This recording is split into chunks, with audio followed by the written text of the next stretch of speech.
afternoon, everyone. We're going to go ahead and call this meeting to order. Thanks for giving us a few minutes while we got everything set up for our first regularly scheduled board meeting of the year. Good afternoon. Welcome, board colleagues, Dr. Stubblefield, to all of our staff, and to any guests that we have present. Thank you for joining us today, both in person or online. We're glad to have you. Before I continue on, just a reminder, we do have language interpreters here. If you do need an interpreter in a different language, we can accommodate that. Please let one of our staff persons know. Raise your hand, let one of us know. We'll make sure that we have an interpreter for you. Si usted necesita un intérprete en esta tarde, tenemos intérpretes disponibles en diferentes idiomas. Puede levantar la mano a hablar con uno de nuestros empleados para dejarnos saber y le podemos ayudar con un intérprete en esta tarde. So again, good afternoon. Thanks for joining us, and welcome to everyone. And as we do at every board meeting, we'll read our board norms and protocols. We agree to respect differences of opinions in making decisions for the district, to follow best practices in managing the superintendent and the management of the board itself, to stay on task when conducting business for the district, including while at board meetings, to never surprise the superintendent or each other when conducting official business of the district, to read these norms at the beginning of each board meeting and at board workshops as a reminder of how to conduct our meetings, and to continually self-check to determine if we're following our norms when conducting district business. Again, with that, thank you so much. It's great to see everyone after the holiday break, and hopefully everyone got some rest and stayed warm over the snow and cold that we are getting. So with that, Ms. Smith, would you please do a roll call? Yolanda Clark. Yolanda Clark, present. Maxine Drew. Maxine Drew, present. Randy Lopez. Randy Lopez, present. Robert Mylan Jr. Robert Mylan Jr., present. Wanda Brownlee Page. Rachel Russell. Rachel Russell, present. Dr. Nguyen. Dwayne, present. Thank you. Thank you. Is there a motion to approve today's regular agenda? Moved. Second. Moved and seconded. Any questions or discussion? Hearing none, Ms. Smith. Yolanda Clark. Yolanda Clark, yes. Maxine Drew. Maxine Drew, present. Randy Lopez. Randy, yes. Robert Mylan Jr. Robert Mylan Jr., yes. Wanda Brownlee Page. Rachel Russell. Rachel Russell, yes. Dr. Nguyen. Yes. Yes. Thank you. All right, we're going to jump into our agenda and item 2. First off, we'll start off with a somber note. This week I found out about the passing of Janet Waugh, who passed earlier in January, on January 11th. And just a little bit about Janet, if anyone, I know several of you knew Janet, worked with her. Board members, I know all of you had a relationship with Janet as well, and so if you've got anything you'd like to share as well, please do. But I'll just read a little bit from her obituary, and you can find that in the board agenda. She was a great friend to this district, to our students, and to our families here in Wyandotte County, and so it is a huge loss for our community. She was just an amazing and incredible person, and so we're saddened by the news of her passing, but we celebrate her amazing life and all of the great things that she did to advocate for students and for Wyandotte County in particular. So I'll just read briefly from her obituary, but you can find that and read a bit more, including any funeral arrangements. Janet Waugh, 83, of Kansas City, Kansas, passed away peacefully on January 11th, 2025. Born on October 2nd in Houston, Texas. She was a lifetime resident of the Turner community. Janet graduated from Turner High School in the class of 1959. She was a proud advocate for education and service, dedicating 24 years to the Kansas State Board of Education from 1999 to 2023, including 2 terms as a chairperson and 3 terms as vice chairperson. She also served on the Turner Board of Education for 16 years. She was deeply involved in her community, serving on local and state PTAs and co-founding the beloved Turner Days celebration. She was among the first inductees into the Turner Walk of Fame and was honored with the prestigious Governor's Award in 2023, as well as an education award recognizing her lifelong commitment to improving schools. Janet was, again, an amazing individual, person, and an advocate for our community, for our students, and for Wyandotte County. And we celebrate her amazing accomplishments for our students. We mourn her passing, and we pray for her family during this time. And I would open it up. We'll have a moment of silence to recognize Janet, but if there's anything any board members would like to also express or share before we do so, I would open up the floor. Yes, Ms. Drew. Just like to say that it was an honor to meet her. She was very personable in making sure that when you connected with her, that there was a very deep friendship that was within, not just about being a boss, but being a friend and staying connected. And so I suggest that we continually pray for the goodness within our district for what she has done to help us as we grow. Thank you, Ms. Drew.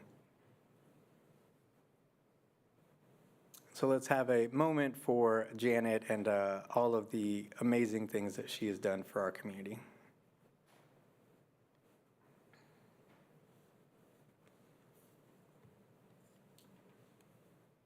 Thank you. Next on our agenda, item 2B, 2B, we have, I'll pass it on to Dr. Stubblefield. Thank you. Happy New Year to everyone. Great to see everyone back, especially after that extended break last week with the record-setting snow. We do want to start off with a few celebrations. The first being every year our art department and our art teachers work with our students, and they submit their unique personalized artwork to be chosen to be used by Kansas City, Kansas Public Schools and the Superintendent's office to wish well wishes to those who we partner with and staff members. Today, unfortunately, the students could not be with us, but Ms. Burns is going to assist me. The students that were selected, the first one was Juliana Vargas Reinhardt, a senior at Washington High School.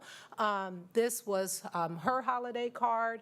We traditionally frame the cards and give it to them, and then also give the families a copy of the card, but Juliana is a senior and hers was selected, and we just wanted to say congratulations to her, and her teacher is here tonight in support of it. And I will say, names and things are not necessarily attached, but Washington has had a hold on it for a couple of years. So just saying to other schools, so thank you for all that you do with the students there. This year we decided to also have an elementary winner as well, and that student is Lamani Moore, who's a 4th grade student at Banneker Elementary School. So both of those were sent out, and we just want to say congratulations to those teachers, those students, and all of the art is wonderful, and I just want to say thank you to Ms. Burns and the team for all that they do around the arts, fine arts, and performing arts to encourage our students to tap into that creativity. So thank you, thank you. Thank you, and congratulations to those students.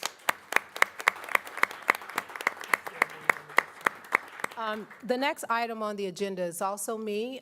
January across the country is Board Appreciation Month. And this year we decided that I've been with the district for 4 years. And so one of the traditions that I would like to start this year is highlighting just the work that our board does so tirelessly and for free. I just always like to remind people while they're elected officials, they are volunteers, and we appreciate all of you individually for what you bring to the board and how you engage us, hold us accountable, and at the same time encourage us and support us. So this slide deck is not all from this year. Some of the things are from this year, but some of the things are across the 4 years. But annually, we always hear about some of the things, or more loudly about the things that we're not doing right. But I just wanted to take a moment to highlight some of the things that as a district we would not be able to accomplish without your support, commitment, and all the things that you do on a daily basis. So without further ado, I will quickly go through this slide deck. The first thing that we just want to recognize that since most of you have been on the board with me, or I've been here, we've increased our graduation rate to 77%. While this is a great accomplishment, it's the highest that the district has been ever. We know we have a long way to go, but we wouldn't have been able to make those milestones without the support and the accountability that you have done. And in addition to that, we have 77% of our students who also last year, which exceeded our goal of by 2031 of everyone graduating with the Diploma Plus, who also earned a Diploma Plus distinction. So I just wanted to highlight that because that is the outcome for all of our students to graduate ready for the workforce. The next thing that I just want to highlight, through all of this, you all supported and launched and introduced the dual language program to promote bilingual proficiency and cross-cultural understanding. Through this, we recognize that over 60% of our students, English is not their first language, so we have shifted, we have really been intentional. You all have been very supportive around showing that being bilingual is an asset and opening doors for all of our students. In addition to that, connected with just making sure that our students are college and career ready, just this, over the course of the last several years, we've facilitated over 5,619 virtual college and career experiences while also hosting our annual in-person college and career fair. So we do the college career fair in the fall and the career fair in the spring so that our students will leave here with options, but we wouldn't be able to do that without your support. And thank you for those of you who continuously come. This celebration we'll do next month, but through your support looking at the whole student, we are the first district in the state to earn a gold recognition in social emotional wellness, and we'll celebrate that next month. And this shows your commitment to looking at the whole child and emphasizing that with all of our students. Academically, you have supported this year. We launched the 3DE program at J.C. Harmon and Sligo High School. This is an innovative educational model with combining real-world problem solvings with rigorous academics. All the ninth graders at both Sligo and Harmon are a part of this, and we can't wait to show you the outcomes around that. Oh, the sound is not working? Okay. Well, what she was saying, she was talking about Avid, and Avid, you've invested in that. We have Avid in all of our secondary schools and half of our elementary schools, but Avid stands for Advancement via Individual Determination. Through that program, we know the students who are a part of that will be self-advocates, better students, and they're more likely to enter the college go to college and enter career more ready, and you have supported that. In addition to Avid, you have expanded and invested in the JAG-K program. You did hear about that from one of the teachers directly, and we also know that is just increasing more opportunities and career exploration, leadership development, and mentorship opportunities. You've accomplished a lot. We have a few more.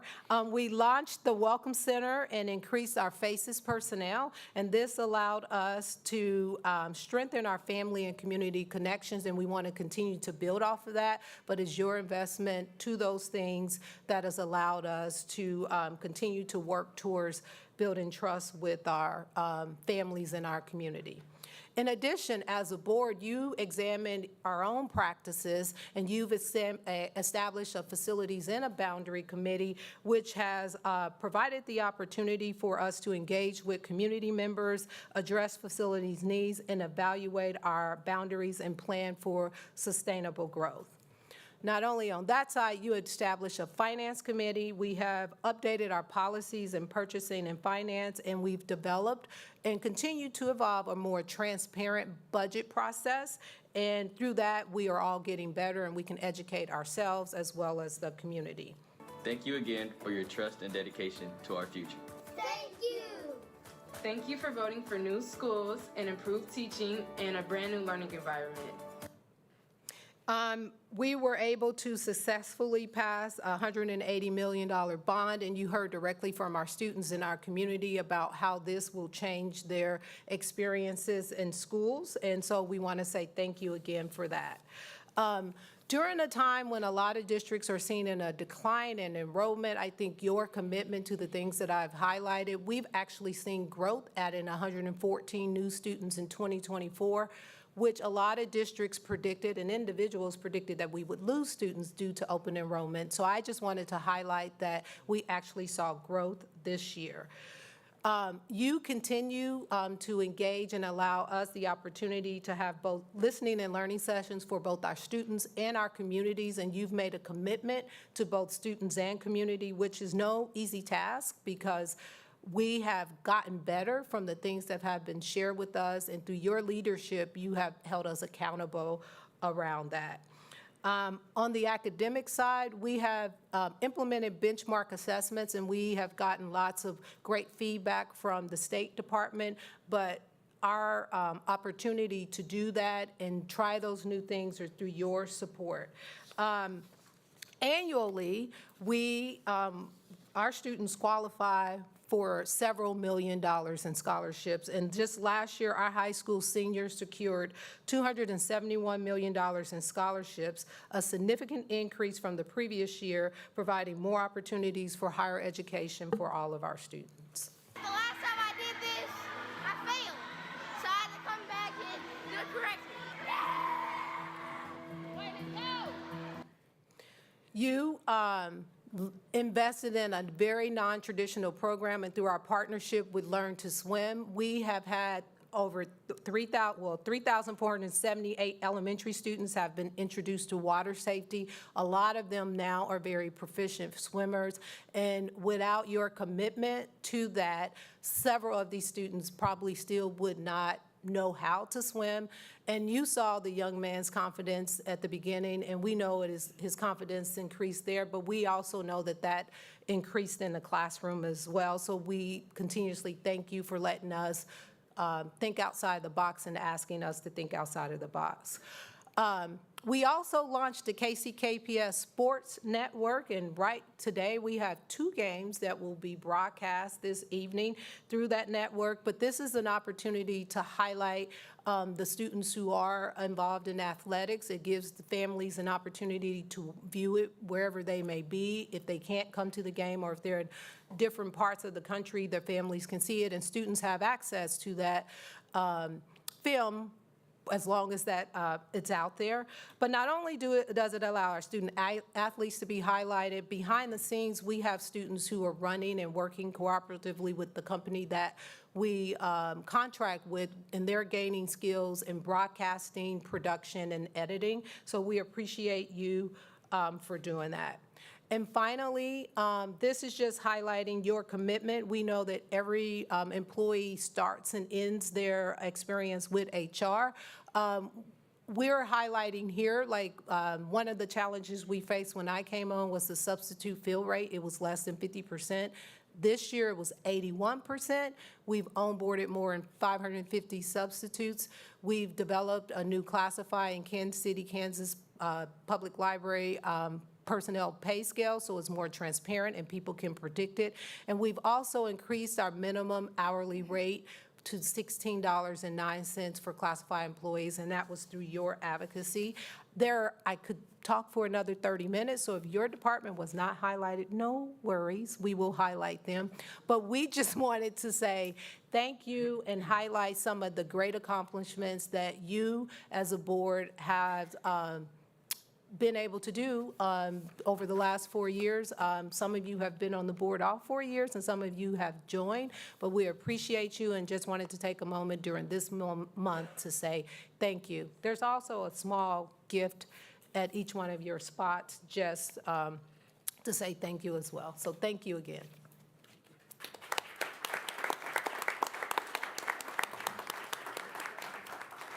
Thank you, Dr. Stubblefield, and I'll just echo that to all of my board colleagues. Thank you for all your commitment, your investment of time, and all that you do for our community, our schools, our district, and our students. So thanks for all that you do. I'm glad you didn't do a before and after picture of like when I first started, so like 4 years, 5 years. There's a lot more gray going on here, so thanks for not doing that. Okay, no, but thank you to everyone for all your work. That's not true. All right, we're going to continue on with our agenda with item 3, community comment.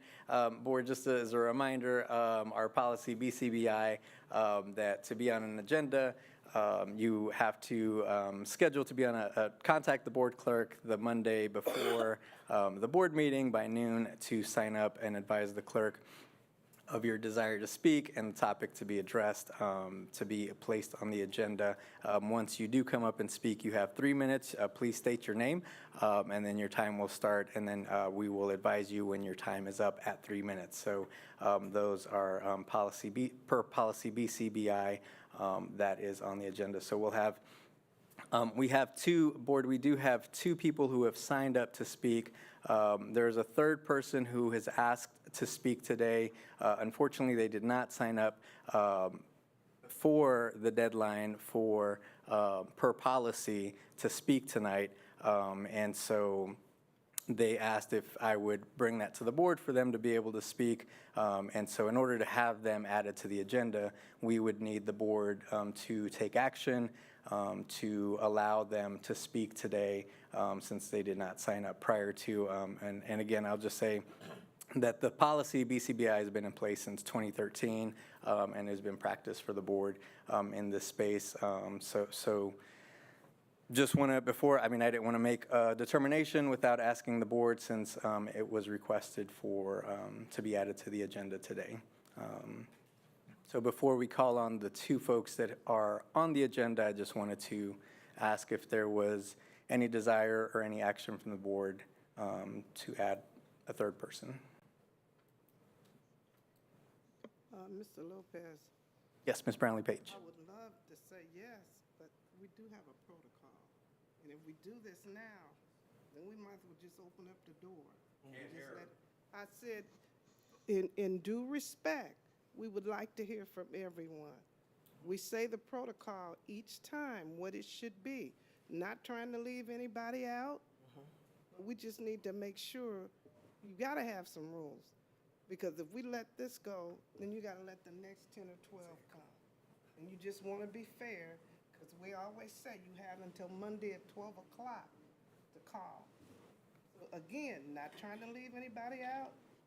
Hopefully you can sign up before you leave for the next meeting.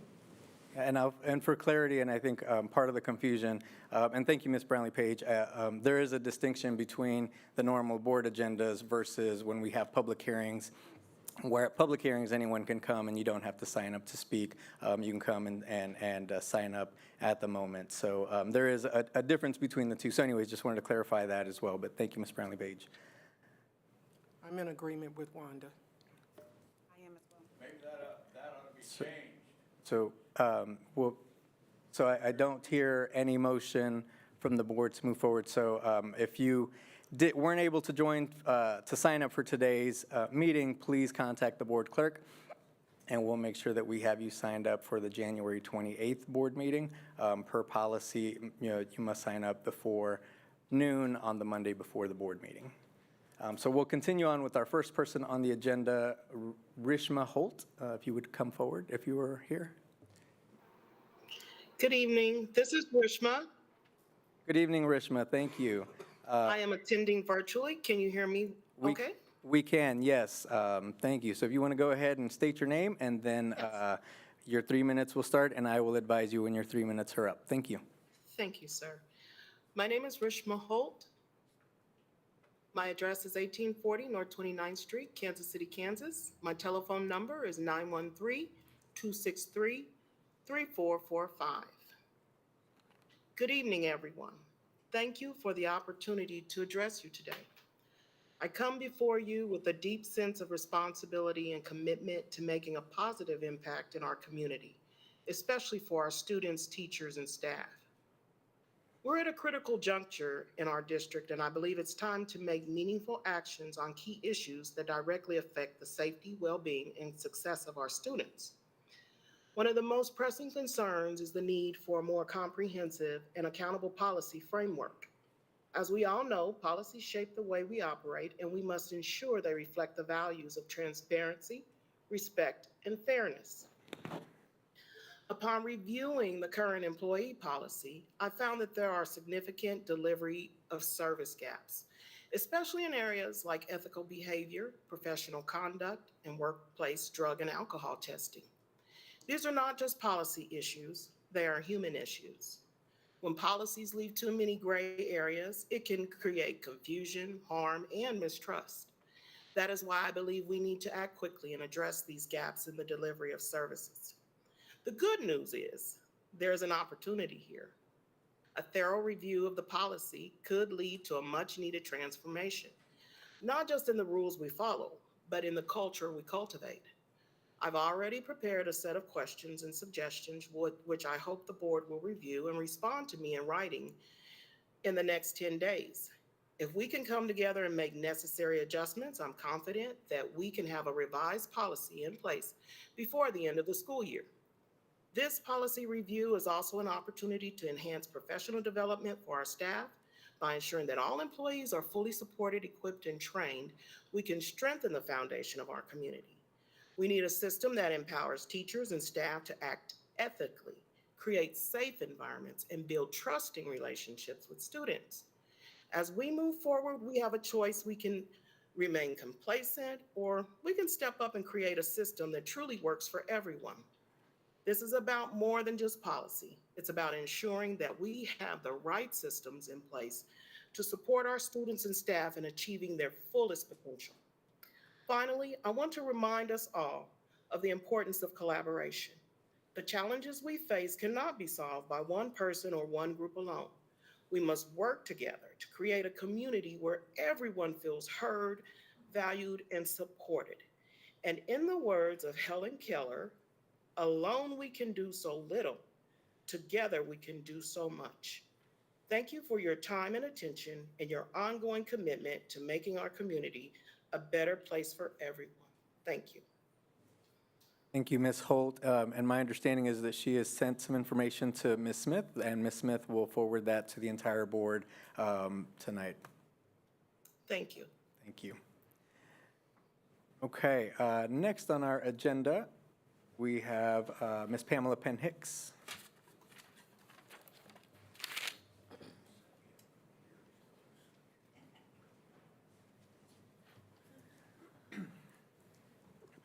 Good evening. Good Happy New evening. Year. Happy New Year.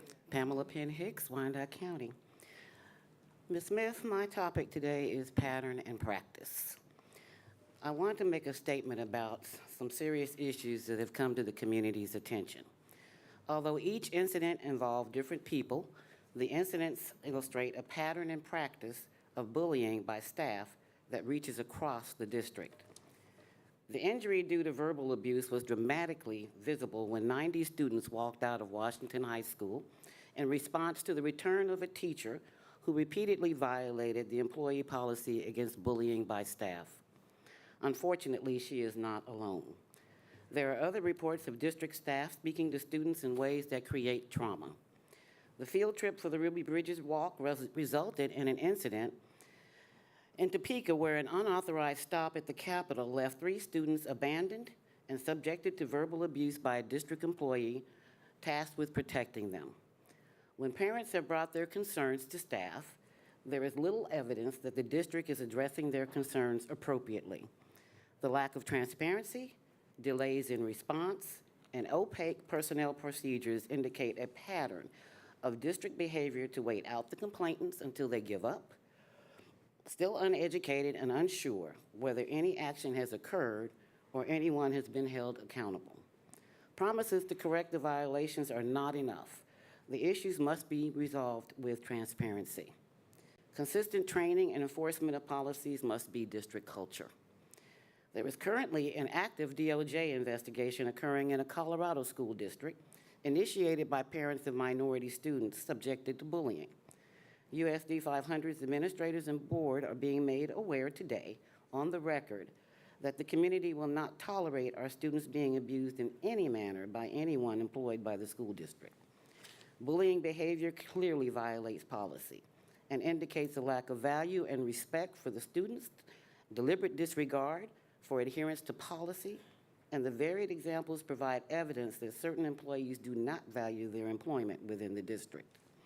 To ensure that these bullying incidents stop, the community requests that the board rescind the Washington High School employee's resignation and instead terminate for cause without remuneration for violating the bullying by staff policy. All employees must be made aware and held to the same standards with consequences clearly defined. Another issue of community concern is the use of taxpayer dollars being used in violation of credit card policy. It has become public knowledge that a sitting board member has repeatedly violated the policy and treated taxpayer money as an extension of their personal funds. The public has a right to know whether those funds have been paid back and wants evidence that repayment has occurred. Fiscal responsibility is crucial to public trust. Board members must set the example of adherence to policy by holding themselves accountable We're at in time, order Ms. to ensure that Penn-Hicks. board policies are followed by employees. Thank I'm you. going to ask that I be responded to by Randy, by President Lopez and Dr. Stumblefield, and you have my information. Thank you. Thank you, Ms. Penn-Hicks. And to all of our, to everyone who gives comment, we will make sure that administration follows up with each individual for any follow-up. Thank you both for coming to speak tonight. Board, next on our agenda is our consent agenda, item number 4. Is there a motion to approve tonight's consent agenda? So moved. Second. Moved and seconded. Are there any questions or discussion? Yes, I have a question, Mr. Lopez. Yes, Ms. Brownlee-Page. Was there a report from Human Resources? I never saw it on mine, and I'm It's there it's attached to the agenda. it never showed up on mine, so I didn't know what was going yeah. on. There is the standard human resource report is there. Yeah. Okay, well, I need to get somebody to help me, not now, but fix this, because it never showed up on mine. Can you make sure she's logged in? Yeah. Because you only can see it if you're actually logged in. I'm logged in. Okay, hold on. Just a second. Hold on just a second. Yeah. Let me, No, you don't have to do it right now. I'm She's just not saying logged I in. didn't see it.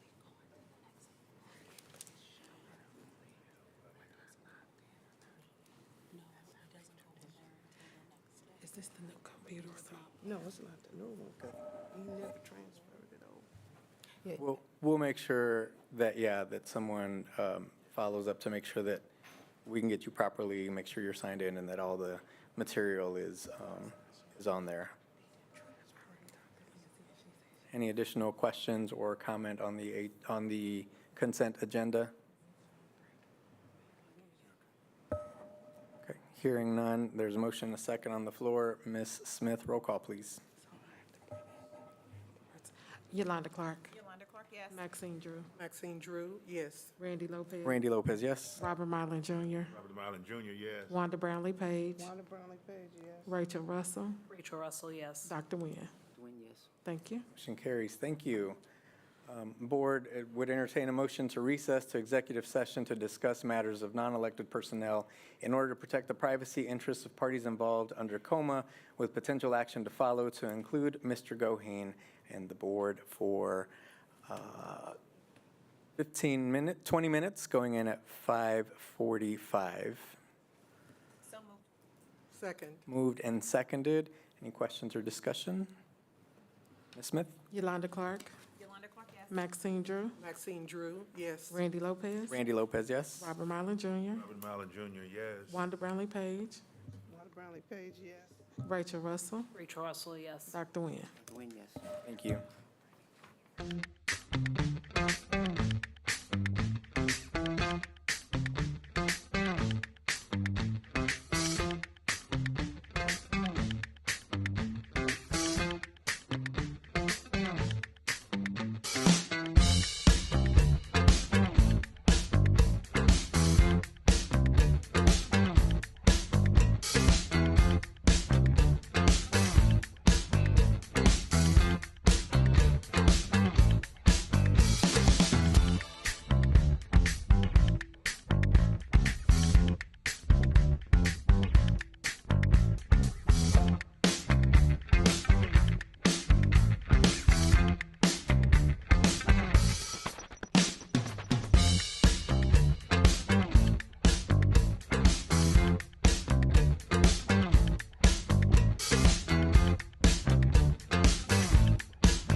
Open session, please. Moved by Ms. Russell, seconded by Mr. Mylan. Questions? All right, Ms. Smith. Just one moment. Yolanda Clark. Maxine Drew. Randy Lopez. Randy Lopez, yes. Robert Mylan Jr. Wanda Brownlee Page. Rachel Russell. Dr. Nguyen. Thank Thank you. you. Is there a motion to extend executive session for 10 minutes? For how long? 10 minutes. It was moved by Ms. Russell, seconded by Ms. Clark. Questions? Ms. Smith. Yolanda Clark. Maxine Drew. Randy Lopez. Randy Lopez, yes. Robert Mylan Jr. Wanda Brownlee Page. Rachel Russell. Dr. Nguyen. Thank you. Thank you.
Yes. Motion to return to open session, please. So moved. Second. Moved and seconded. Any questions? Ms. Smith? Yolanda Clark, Yolanda Clark, yes. Maxine Drew, Maxine Drew, yes. Randy Lopez, Randy, yes. Robert Marlin Jr., Marlon Jr., yes. Wanda Brownlee Page, Wanda Brownlee Page, yes. Rachel Russell, Rachel Russell, yes. Dr. Nguyen. Doing yes. Thank you. Yes. All right. I move that we approve the superintendent's contract. Second. There's a motion and a second. Is there further discussion? Was that- Yes, Ms. Russell, I'm sorry. I was going to say it in my vote, but I will just say it now. Thank you, Dr. Stubblefield, for choosing KCKPS. We are proud. I don't have a slideshow, but we're proud that you serve this district as well as show up every day for our students and our staff. And we're excited to welcome you to this next journey. So, thank you. Any further comments or discussion, questions? Couldn't have said it better. Thank you. If not, Ms. Smith, roll call, please. Yolanda Clark, Yolanda Clark, yes. Maxine Drew, Maxine Drew, yes. Randy Lopez, Randy Lopez, yes. Robert Marlin Jr., Marlon Jr., yes. Wanda Brownlee Page, I just want to say no, and I'm saying no because of the residency segment. I think a superintendent should live in the area where they work. And we've always had that, and I don't think it should change. Plus, the contract doesn't have a metric system.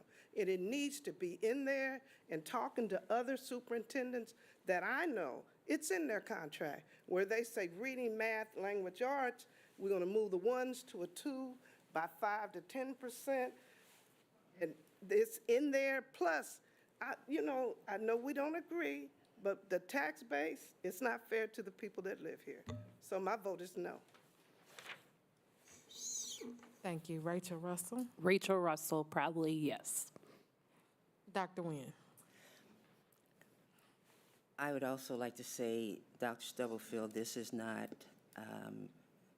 toward you personally, but because I've always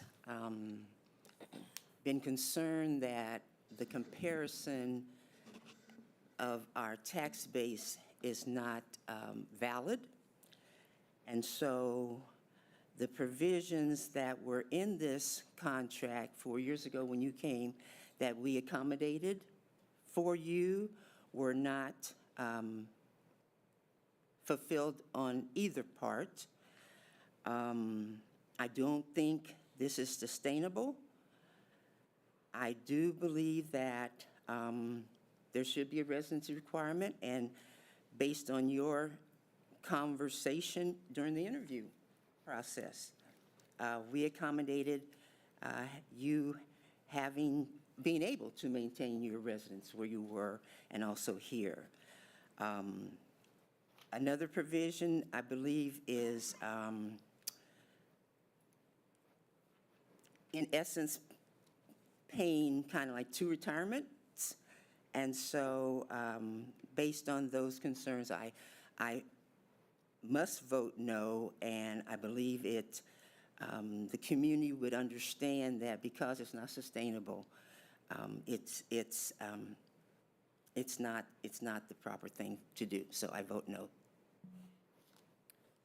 Thank you. Motion carries. Congratulations, Dr. Stubblefield. I echo the sentiments that Ms. Russell shared. We will continue on with our agenda. Next on our agenda is item 6. We will hear from Ms. Laura Hunt, Dr. Stubblefield, on the item on the library board. It is recommended that the Kansas City, Kansas Board of Education accept the 2025 funds approved by the Wyandotte County Library Board as submitted by Laura Hunt, Director of Libraries, and as recommended by Dr. Anna Stubblefield, Superintendent of Schools. If there's anything that we need to add here, Dr. Stubblefield. No, there's not an actual presentation. Ms. Hunt is prepared to answer any questions. I will just say high level. This is just a reminder to everyone that we have an agreement with the Wyandotte County Library Board, and this was approved in the budget process in the fall, and this is just a disbursement of the payment that we'll receive in January. So this is an annual, not a new thing. Thank you. Is there a motion to accept the funds approved by the Wyandotte County Library Board? So moved. Second. Moved and seconded. Any further questions or discussion? Hearing none. Ms. Smith? Yolanda Clark, Yolanda Clark, yes. Maxine Drew, Maxine Drew, yes. Randy Lopez, Randy Lopez, yes. Robert Marlin Jr., Robert Marlin Jr., yes. Wanda Brownlee Page, Wanda Brownlee Page, yes. Rachel Russell, Excuse me. Rachel Russell, yes. Dr. Nguyen. Dr. Nguyen, yes. Thank you. Thank you. Board, next, item 7A, it's recommended the Kansas City, Kansas Board of Education approve the attached resolution to formally begin the process of dissolving the Piper School District's membership in our special education cooperative as submitted by Dr. Lori, Executive Director of SPED, and as recommended by Dr. Anna Stubblefield. We had discussed this as well, Board, in a previous board meeting. So moved. Second. Moved and seconded. Any questions or further discussion? Dr. Nguyen? Yes, do we have any more data as far as their decision to change? The comment that we were given was just it wasn't sufficient. So if you recall, when KU came and did their educational scan, one of the recommendations was to explore our SPED cooperative relationship. While KU recommended that, Piper and Piper's board had already started to take steps so that they can be independent as they continue to grow and can stand on their own. So for several years, their teachers haven't been employees of the district. They've been directly employed by Piper. I think it was in the 21-22 year, all of their other staff members have been directly employed by Piper. So they've been taking steps for the last several years, and now they feel like they can sufficiently move forward without being a part of a co-op. And the ultimate decision is at KSDE, but this is just, since their board approved it and they're moving forward as a co-op, we support that. It's actually happening more often than not. There are several co-ops that have split in the last several years as districts have grown and evolved. Thank you. Additional questions? Hearing none, there's a motion and a second. Ms. Smith? Yolanda Clark, Yolanda Clark, yes. Maxine Drew, Maxine Drew, yes. Randy Lopez, Randy Lopez, yes. Robert Marlin Jr., Marlin Jr., yes. Wanda Brownlee Page, Wanda Brownlee Page, yes. Rachel Russell, Rachel Russell, yes. Dr. Nguyen. Dr. Nguyen, yes. Thank you, Board. Next item is 8A. This is for informational purposes only. This may come forward as an item in the future for future action.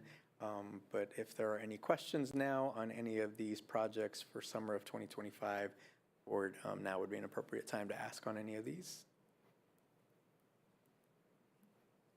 Okay, hearing and seeing none. Again, these may come back forward, or if you have questions in the meantime, please reach out to Dr. Stubblefield. Next, Board, we will hear from Dr. Stubblefield, our Superintendent of Schools. Okay.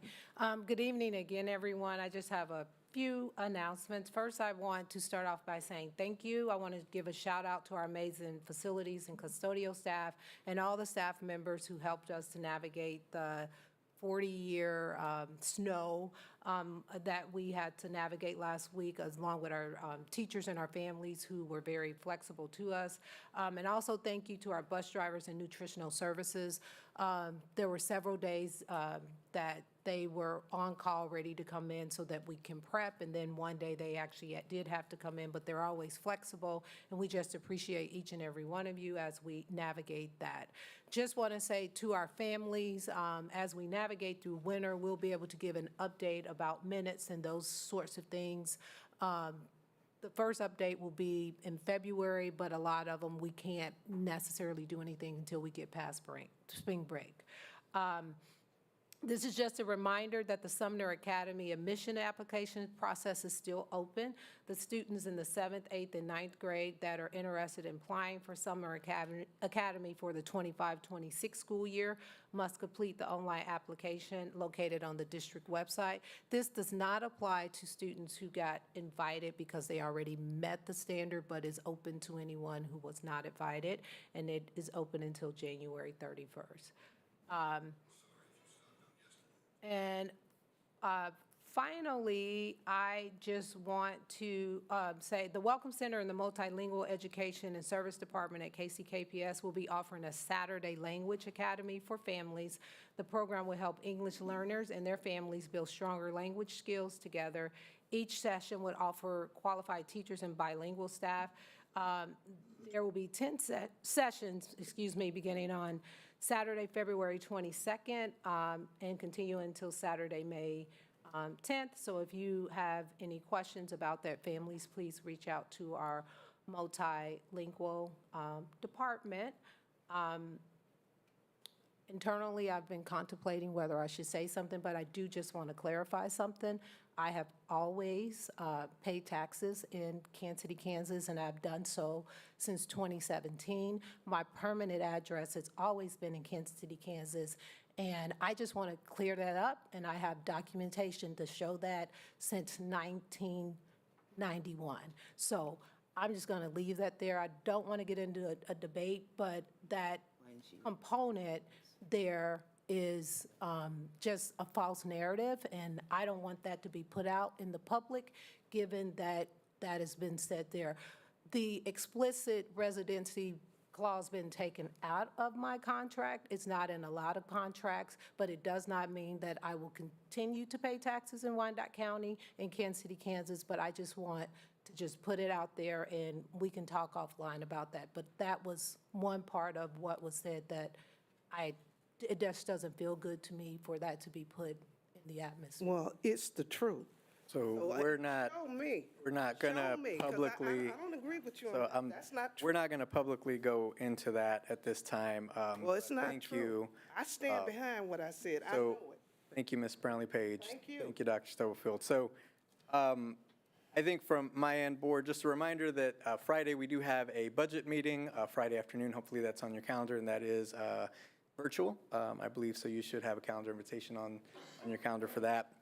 Also, a reminder, everyone was emailed before the break, and then again, there was a reminder that went out to everyone, I think, last week or early this week, regarding the board priorities, which we will use as we continue to navigate our board budget, our budget for the next year. If you have not completed your board priorities, it's a link that you go on and you basically prioritize what your priorities are for the board and for our district. We have 5 people who have completed. If you haven't completed, please do so as soon as you can. If you need some help getting that link again or figuring out the system, please reach out to Ms. Smith, and she will help and help guide through that process. So please, if you haven't completed that, we would love to have everyone's input on board priorities while we work through our budget.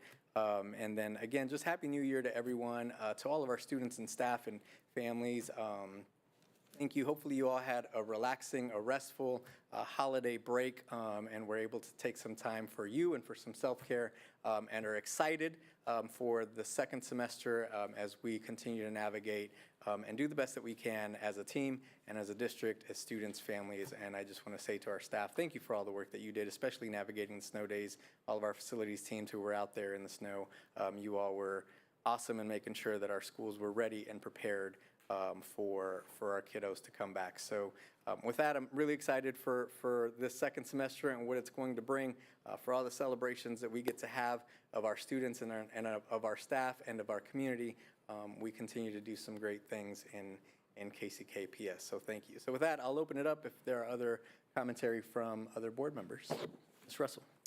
Yeah, I also too just wanted to wish KCKPS students, families, staff a happy new year. Like many people, I have taken some time to reflect on the last year. Dr. Stubblefield stole a lot of my thunder today, whether it was February's Red Friday or it was graduation at Children's Mercy Park, the wonderful convocation we had with Alex Boyer, but I think the reflection that I have the most that I will remember from 2024 was Miss Crystal Watson at the was it the breakfast, y'all? It was the breakfast. Look, everyone already knows where I'm going. And her cheerleading and her doing the cartwheels and the flips, I think that was one of my most memorable 2024 moments from KCKPS. It's just like, man, she had to get to practicing with them girls from Schlegel. Like, she had it down. And so as I reflect on that, I know that our district still has a lot of work to do and a lot of places that we can do better and be better every day. But I definitely just want to say that I wholeheartedly agree that we are headed in the right direction. I'm excited for 2025. I'm excited for all of the same celebrations. Celebrations are my number one favorite thing to see our students participate in. But I'm also, as I mentioned to Dr. Stubblefield, thank you to our staff for choosing KCKPS. Thank you for our students for showing up every day, and let's have a great 2025. Thank you, Ms. Russell. Ms. Drew.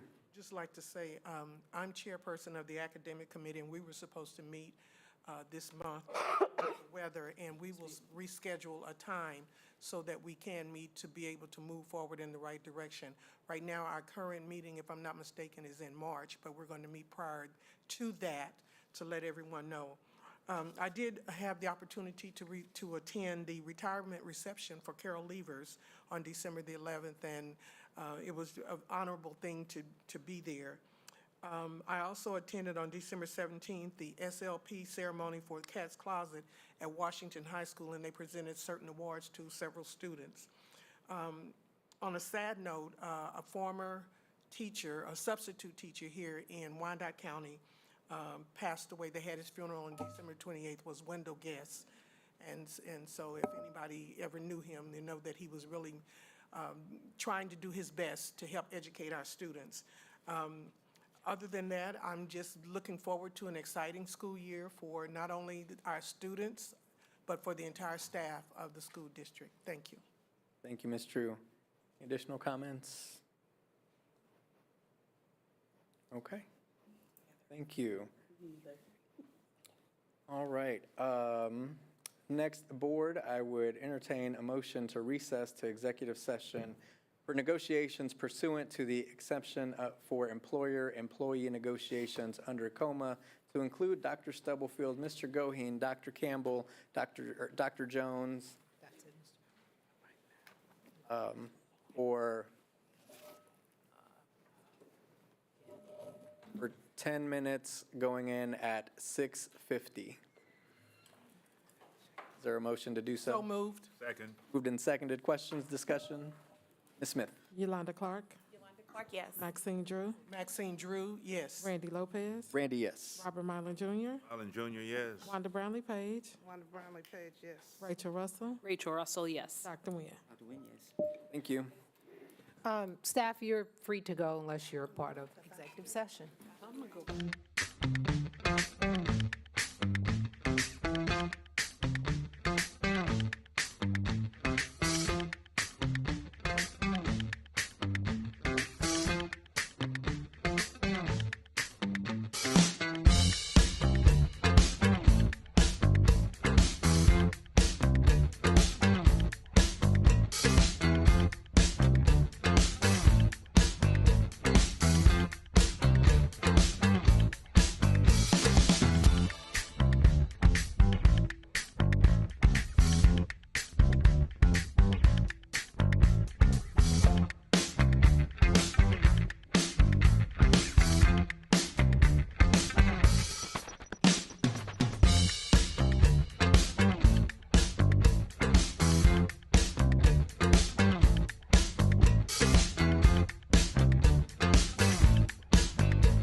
session, please?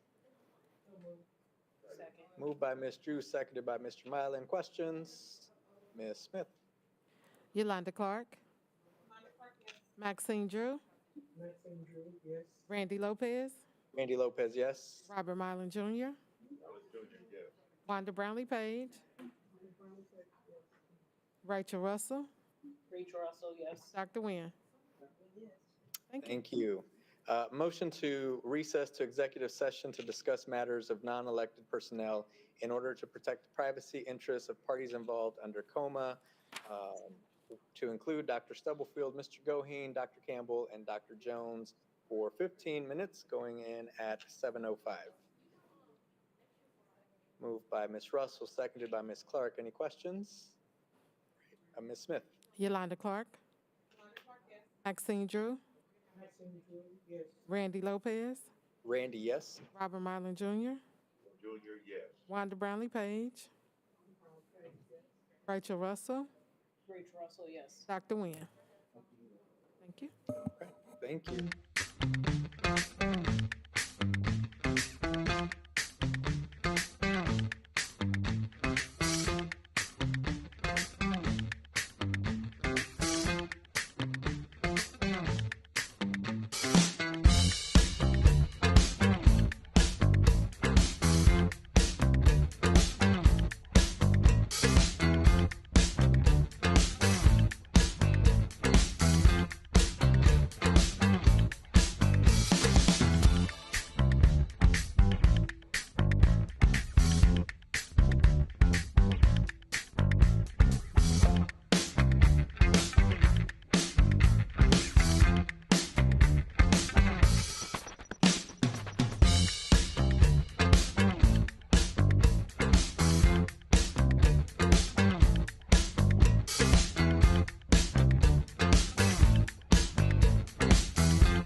Russell, seconded by Ms. Clark. Ms. Smith? Yolanda Clark. Yolanda Clark. Maxine Drew. Randy Lopez. Randy, yes. Robert Marlin Jr. Wanda Brownlee Page.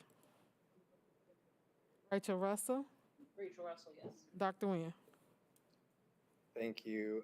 Motion to extend executive session for 15 minutes. Moved by Ms. Clark, seconded by Ms. Russell. Questions? Ms. Smith? Yolanda Clark. Maxine Drew. Randy Lopez. Randy, yes. Robert Marlin Jr. Wanda Brownlee Page. Rachel Russell. Rachel Russell, yes. Dr. Nguyen. Thank you. Thank you.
Open session, please.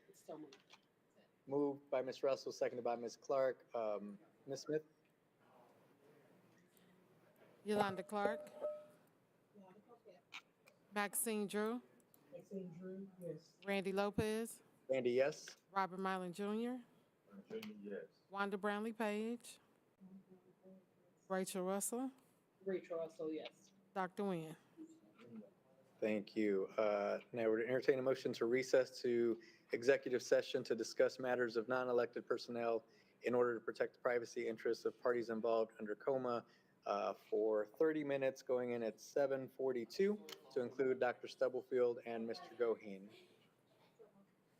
Moved by Ms. Clark, seconded by Ms. Russell. Questions? Ms. Smith?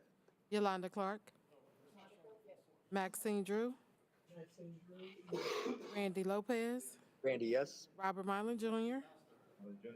Wanda Brownlee Page. Rachel Russell. Dr. Nguyen.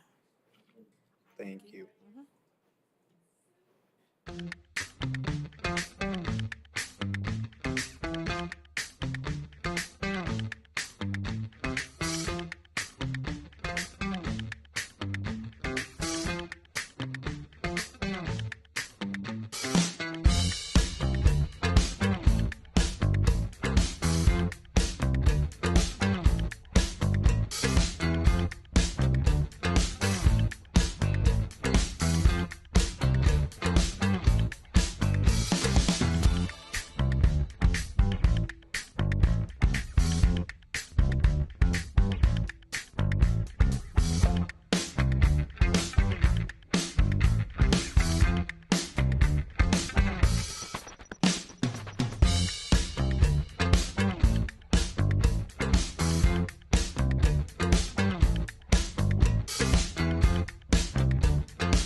they were just.